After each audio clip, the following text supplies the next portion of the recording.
San Petersburgo es la ciudad donde nació Putin, la salida a Rusia al Báltico, la ciudad que el Kremlin lleva 4 años usando como escaparate de que todo va bien, que la vida sigue normal en Rusia pese a la guerra con Ucrania. De hecho, es una ciudad en la que, bueno, en verano huele mucho a dinero por culpa del Foro Económico Internacional de San Petersburgo. O bueno, gracias a. Porque provoca que la costa se llene de yates de oligarcas pastados. Pues resulta que este 3 de junio, el primerito día del Foro Económico ruso, Ucrania decidió que era el momento perfecto para mandar sus drones a cargarse esa imagen de paz y tranquilidad que Putin busca proyectar. Es más, el 6 de junio volvieron a mandar más. Hablamos de más de 350 drones en una sola noche y más de 140 en la siguiente. San Petersburgo tiene una islita llamada Kronstadt a su entrada.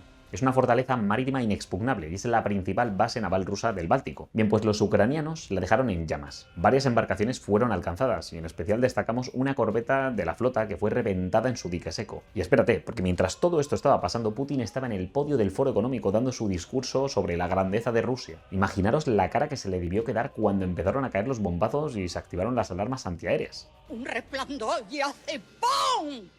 Digo, ya está aquí la guerra. Claro, el mensaje que esto manda, o más bien la imagen que destroza este ataque, es precisamente que esto no es una guerra lejana dentro de Ucrania, porque Ucrania ha convertido San Petersburgo, una ciudad emblemática para Rusia y a 1000 kilómetros del frente, en una zona de guerra, en parte del frente que sitúan tan lejos los de Putin. Y para Europa, cualquier barrera que hubiese desde la que mirar a los toros pasar sin riesgo, pues acaba de reventar por los aires. Aunque bueno, igual eso es algo que viene planeado desde Europa precisamente, pero lo vemos más adelante. Hoy vamos a hablar de por qué este golpe a la isla de Kronstadt es más que un ataque en una guerra. Y por supuesto vamos a hablar de la reacción europea a este ataque, porque después de darse, el 7 de junio se reunieron Macron, Starmer, Merz y Zelensky en Londres. Pero antes ya sabes, me gustaría dar compartida, suscribida, comentada y dicho eso, vamos al lío. Bien, la pregunta clara es, ¿por qué San Petersburgo y por qué ahora? Tal como he dicho, San Petersburgo no es una ciudad cualquiera en Rusia. Es la segunda ciudad más importante del país después de Moscú. Es la fachada imperial que Rusia siempre ha querido mostrar en Occidente. Y bueno, la ciudad natal de Putin también.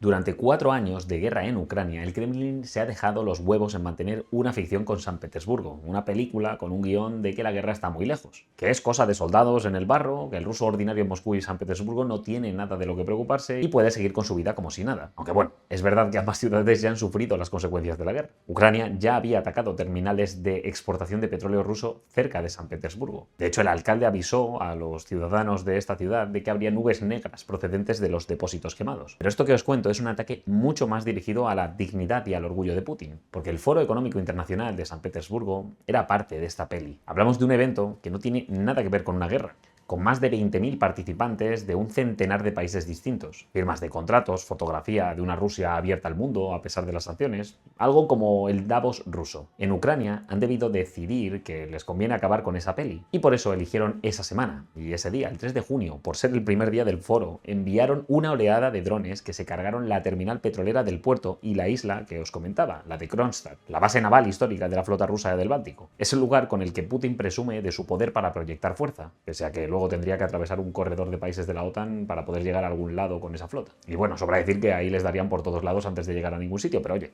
de nuevo, sirve para proyectar fuerza en el Báltico. Además, estos drones atacaron una fábrica de armas en Tambov, a 600 kilómetros del frente. También el aeropuerto de la ciudad. Pulkovo tuvo que cerrar y cancelar decenas de vuelos. Y el gobernador local salió a pedir a la gente que no saliese de sus casas. A este tío ya se le está volviendo costumbre esto. Está bien, no hay nada que ver, desalojen el lugar. Retírense, por favor. Aquí no hay nada que ver. Pero espérate, que no he llegado a la guinda del pastel, el 6 de junio, y no tiene nada que ver con el aniversario del día D, que ya le hemos hecho otro vídeo. En este día Putin salió a dar un discurso en el Foro Económico y dijo textualmente que no le veía sentido a reunirse con Zelensky para tratar una posible paz. Una propuesta que venía del propio Zelensky para tener un encuentro cara a cara y así pactar un alto al fuego total. Putin la tiró a la basura como si se la pelase en pleno foro. Bien, pues a esta respuesta los ucranianos respondieron lanzando otra oleada más de 300 drones. Y aunque Rusia alegó que los había destruido casi todos, la realidad que no nos cuenta es la que vemos en los vídeos. Drones volando, humo, sirenas, fuego, gente corriendo a buscar refugio. Todo esto en pleno Foro Económico, en la parte más importante de la película que el Kremlin produce para que su población viva con cierta tranquilidad. El objetivo de estos ataques no es destruir la flota rusa, es cargarse esta película. Es demostrar al ciudadano ruso promedio que lo que les vende Putin es mentira, porque pueden atacar objetivos militares y lugares fachada como San Petersburgo en uno de sus eventos económicos más importantes. Y eso es como que te den una patada en los huevos cuando estás luciéndote delante de todo el mundo. mundo. Y a raíz de esto vamos a comentar algo que se ha valorado mucho también en la guerra de Irán: el coste de atacar contra el coste de interceptar. Un dron ucraniano de largo alcance cuesta entre cientos y pocos miles de dólares dependiendo del modelo. Un misil antiaéreo ruso, para derribarlo, cuesta entre 500.000 y varios millones de dólares. Si Ucrania manda 350 drones y Rusia derriba 340, Rusia acaba de gastar cientos de millones de dólares en defensas. Y Ucrania, una fracción. Tal como digo, este es el nuevo coste-beneficio de la guerra moderna. La principal diferencia entre ambos conflictos es que hay más países solventes en el bando contrario a Irán y a Rusia. Y eso importa porque el coste de mantener el esfuerzo de guerra es más asequible. Más aún teniendo en cuenta precisamente que Europa no está siendo realmente atacada, obviando las puntuales entradas amenazantes que ha hecho Rusia con drones para dar toques de atención. Pero hay más. Cada vez que activan las defensas antiaéreas de San Petersburgo, esas baterías no están en el frente ucraniano. Cada misil disparado contra un dron sobre la ciudad de Pedro es un misil que no está sobre Kharkov. La guerra de drones que Ucrania ha desarrollado a lo largo de 2025 y 2026, con alcances de 1000 kilómetros ya demostrados, es una revolución estratégica que obliga a Rusia a defender todo el territorio al mismo tiempo. Y eso, para un país del tamaño de Rusia, es un problema gigantesco. A este tipo de ataques, Zelensky lo ha llamado el plan de sanciones a largo alcance de Ucrania, ya que realmente no son solo ataques militares, son presión económica, son señal a la opinión pública rusa, son prueba a los aliados occidentales de que Ucrania tiene capacidad ofensiva real. El vídeo este de la corbeta explotando en el dique seco en Kronstadt, grabado con visión térmica por el propio dron ucraniano, es una absoluta locura. Y eso vale más que cualquier flexeo que puedas hacer en un foro económico. Y con esto último que os digo, vamos a ir a ver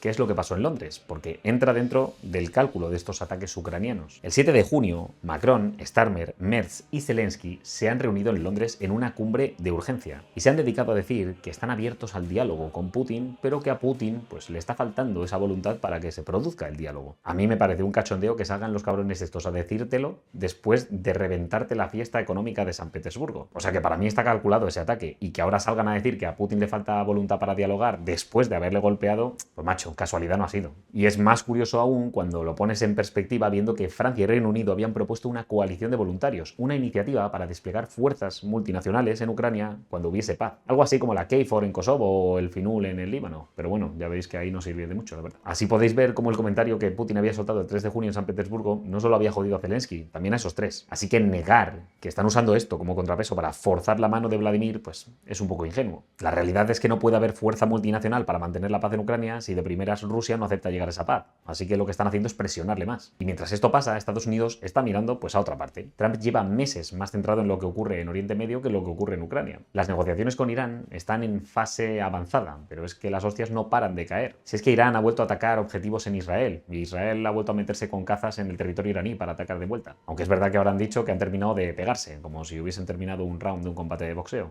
Veremos si vuelve a reactivarse eso. Es que ya resulta hasta cómico ver la táctica que están siguiendo los yanquis para atacar a Irán, porque está contrarrestando completamente lo que nos decían que iba a pasar cuando se iniciase el conflicto. Llevamos 4 meses a hostias y se nos dijo que los yanquis no podían aguantar tanto el pulso porque la bolsa se iba a desplomar y el daño económico les iba a ser irreversible, y por eso iban a tener que hacer backpedal mucho antes. No sé si esto entraba en el cálculo estadounidense, pero desde luego la manera que ha tenido Trump de llevar esto da a entender que sí, porque el patrón que está llevando me parece absolutamente acojonante. Ataca y la bolsa cae. Luego dice que está hablando, sube, vuelve a atacar fuerte, la bolsa cae, saca un post en Truth diciendo que las negociaciones van bien, vuelve a subir. Y así una y otra vez durante 4 meses. Y lo peor es que parece que le está funcionando, tanto que ya veis cómo se han inflado las empresas estadounidenses en este tiempo. Aunque es verdad que hay gente diciendo que ojo con agosto, porque con la salida de SpaceX a bolsa igual viene una caída fuerte. Pero bueno, divagaciones aparte, el punto que quiero que veáis con todo esto es que el foco de los yanquis está en Oriente Medio. Y eso deja a Europa teniendo que valerse por sí misma sin el machaca que normalmente está detrás para proyectar fuerza. Ahora son los líderes europeos los que tienen que proyectar fuerza. Y oye, la táctica de atacar el evento del postureo de Putin y salir al día siguiente con cara de no saber nada me ha parecido magistral. Te puede gustar más o menos, pero dime que no es gracioso esto de, bueno, nosotros queremos la paz, pero Putin parece no quererla, así que quién sabe si Ucrania lanzará más drones sobre alguna ciudad importante para Putin. The Economist lo planteó esta semana con una frase que da para que le deis una vuelta. Ucrania es ahora la guerra de Europa. No en el sentido de que Europa esté en guerra, sino en el sentido de que si Europa no la sostiene, nadie lo hará, porque los yanquis están pendientes de Oriente Medio.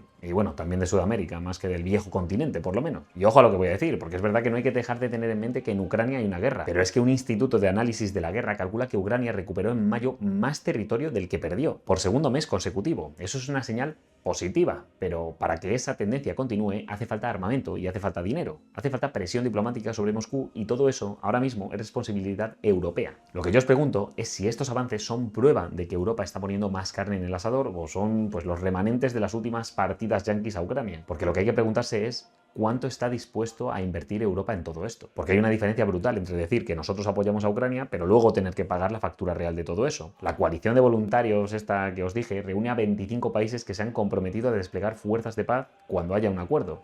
Pero de nuevo, primero Putin tiene que ceder. Todo teniendo en cuenta que entre los líderes europeos hay distintas posturas o quieren jugar a que es así de cara a Putin, por lo menos. Ya que por un lado te dicen que quieren negociar y encontrar la paz y por otro te han lanzado centenares de drones sobre San Petersburgo en tu día especial. Con esto dicho, planteemos 3 posibles escenarios y vosotros ya me elegís el que más coherente os parezca. En el escenario 1, Europa se implica de verdad. Francia y Alemania aumentan el suministro de armas de largo alcance. La coalición de voluntarios esta se convierte en algo más que un postureo en las noticias y la presión económica sobre Rusia se intensifica con nuevas sanciones. En este escenario, Ucrania tiene músculo para seguir ganando terreno mes a mes y Putin termina en una posición en la que negociar es menos malo que seguir luchando, así que vemos un punto final en Ucrania. El escenario 2 es un mantenimiento del statu quo que tenemos ahora, ¿vale? Un desgastamiento constante. Ucrania resiste, sigue ganando algo de terreno, los europeos apoyan con cuentagotas, Putin tampoco avanza de manera rotunda, o sea, un empate que puede durar años con un enorme coste humano y económico para ambas partes. Nadie gana y nadie cede. A corto plazo, por lo menos, pinta que va a seguir siendo así. El escenario 3 es una negociación forzada. Trump decide que necesita un éxito diplomático antes de las elecciones de medio término y presiona a todas las partes para que haya un alto al fuego. Europa prefiere no invertir más dinero en armamento y acepta porque aún no puede sustituir el suministro yanqui. El resultado queda en algo así como una paz congelada, como la de Corea. Y Ucrania renuncia a territorio pero sobrevive como Estado. No es una victoria, pero tampoco es la rendición total que quería Putin.